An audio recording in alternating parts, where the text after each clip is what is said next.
everybody, you know what time it is. Another edition of This Week in Cleantech. Your favorite, or at least second favorite, I hope, 15-minute or so roundup of the biggest stories in climate and clean energy every week.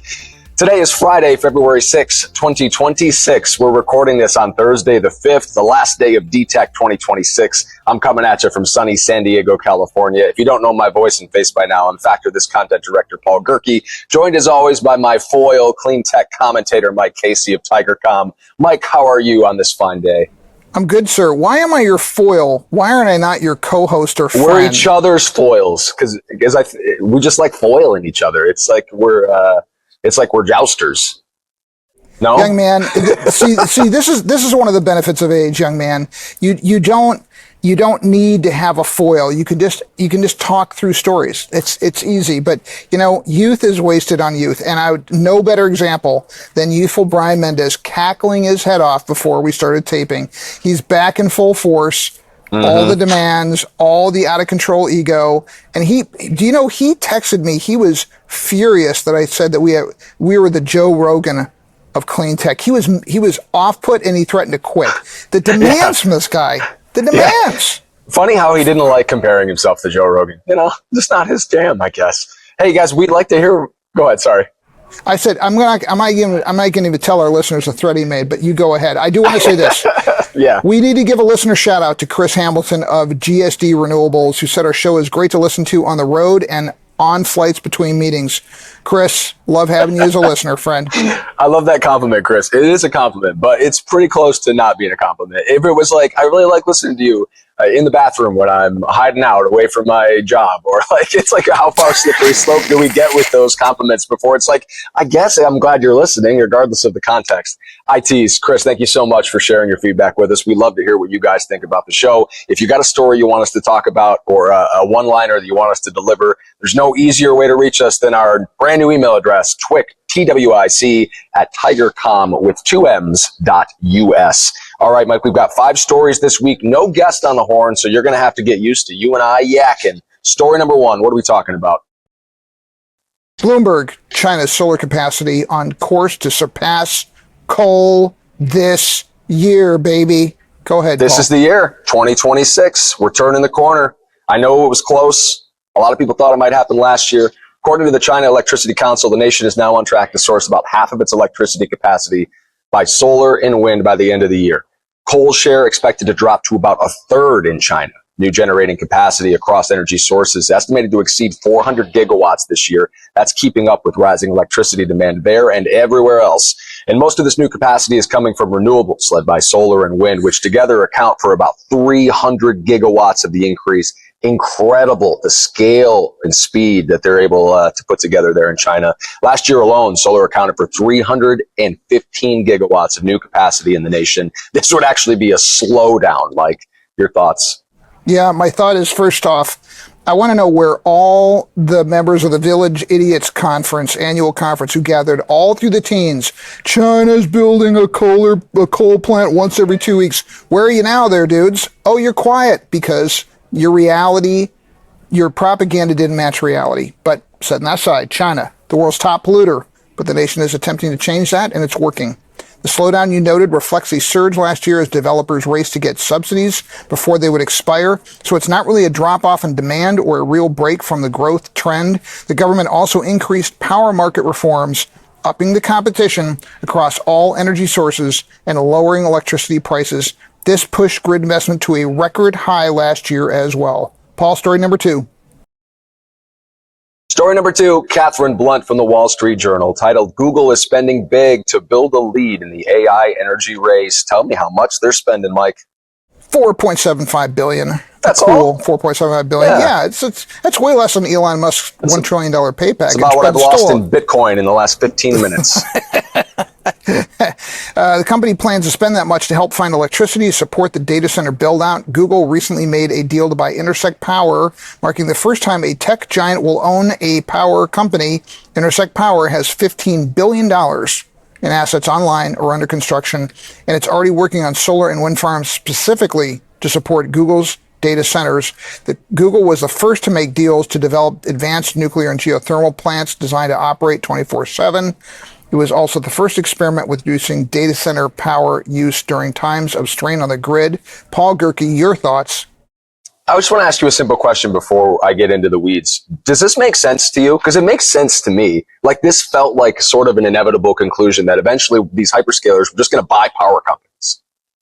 Yep, they do. Yeah, I mean, it makes total sense. This seemed like Google was a front runner on this, a torchbearer on this. They've been smart about it the whole way. They were the first big tech company, in addition to the things that you just rattled off, Mike. They were the first to really study demand response for data centers. They've got pilot programs at a few different utilities that are trying to reduce data center power at peak demand in exchange for payment. They also brought in Tyler Norris, a guy whose name we brought up a couple times on the show. He's the Duke PhD student, former renewable energy developer, who you might remember from his research that really caught fire last year, showing that if data centers reduce power use for brief periods in that demand response conversation, the grid could accommodate them way more easily. We could get a lot more online a lot faster. Google also brought in Doug Lewin, an influential former energy consultant in Texas. Doug, leading the company's energy market development, as huge numbers of data centers are trying to connect to the grid there. They're on top of it, Mike. Story number 3.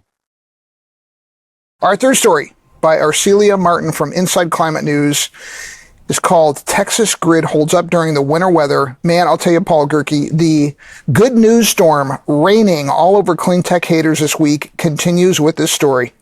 It's been like that in ERCOT, man. We remember the winter storm from a few years ago that really messed things up down in Texas. And it seems like that never again ethos is really taken root. And it's incredible what they've been able to do when the grid has been tested in more recent times. Winter Storm Fern, a big test for Texas grid operators and energy leaders in Texas, trying to fortify the state after that Winter Storm Uri blew through a few years ago. Fortunately, ERCOT stayed online, even under the tightest of conditions. 50,000 homes and businesses still without power near Louisiana and in East Texas, but way, way less than the 4.5 million or so who lost power during Uri. And even though Fern was a bit milder, the infrastructure improvements, particularly batteries, the addition of renewables, more gas-fired power plants too, all increasing the grid's resilience there, making it easier to keep the lights on for people when it's a matter of life and death. Now, ERCOT reported last month that an energy emergency is now less likely to occur because of the growing number of storage projects there in ERCOT. And on the other hand, analyst Ed Hears argues, though, that the Texas grid was saved by the mild nature of the storm. He doesn't think that the fortified grid made as much of a difference. But I'm sorry, Ed, a lot of people disagree with you, including yours truly. Mike, your thoughts? Yeah, do you remember back when, in the aftermath of Uri, Governor Abbott tried to blame renewables for the gas industry's problem? Do you remember that?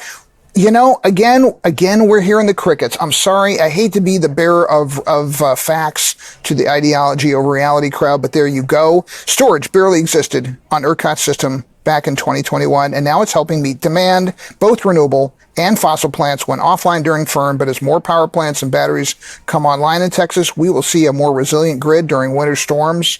Paul, fourth story. Before I hit story 4, Mike, I just want to add one thing. Deregulated electricity markets, amazing what you're capable of when you want to move fast and break stuff. And you got to give credit to Texas for trying things. And what they've got going is working right now. Story number 4, Joanne Muller at Axios. Surge in public charging infrastructure defies EV slowdown. Huh? Yes, yet another good news Cleantech story. Sorry, haters. Despite a slowdown in U.S. EV adoption as federal incentives faded away, EV charging infrastructure has gotten much better since 2022. With more fast chargers and improved reliability, the number of fast chargers increased 30% in 2025, a year-over-year increase, and the speed at which they charged increased as well. More stations now offer power levels as high as 400 kilowatts. Network usage has increased as well, indicating increased demand for EV charging. More stations have installed Tesla's North American Charging Standard Connector, meaning fewer consumers will need to purchase their own adapters to charge. Paul. So the U.S. has got about 70,000 public fast chargers if you're counting at home. They added about 18,000 DC fast charging ports last year. Tesla owns about half of the fast chargers nationwide. Only about 500 were built with taxpayer funds under the program that began under the Biden administration. The others were all privately funded. There's a private need for these things. It doesn't have to come from public funding. The question now, though, whether this new infrastructure will lead to an increase in EV sales without that big tax credit that we've now lost. Mike, story number 5, last one. Alex Kaufman, a This Week in Cleantech veteran. He's now with Heatmap. He wrote a story, the super safe, super expensive nuclear fuel that's making a comeback. Alrighty, let us go through this bad boy. A long time ago, nuclear scientists began working on a new type of fuel that would make meltdown nearly impossible. It's called tri-structural isotropic, or TRISO. Unfortunately, TRISO is expensive to produce, and by the 1960s, low-enriched uranium became reliable enough to become the industry standard. Now, TRISO is poised for a comeback. Amazon-backed nuclear startup X Energy is building out a production line to produce its own TRISO fuel, hoping to generate electricity for data centers and heat as hot as 1,400 degrees Fahrenheit for Dow Chemicals petrochemical facilities. Google-backed Kairos Power, a rival with the country's only deal to sell power from a fourth-generation nuclear technology to a utility, is also procuring TRISO for its molten salt cooler microreactors. Paul, your thoughts? There's a lot moving and shaking in this nuclear space, Mike. You might know about California-based startup Antares Nuclear. They're designing 1 megawatt reactors that are cooled through sodium pipes that conduct heat away from the hot core. On Thursday, the company is set to announce a deal with the U.S. government-backed nuclear fuel enricher BWX Technologies. That's to establish a new production line for TRISO to fuel those Antares reactors.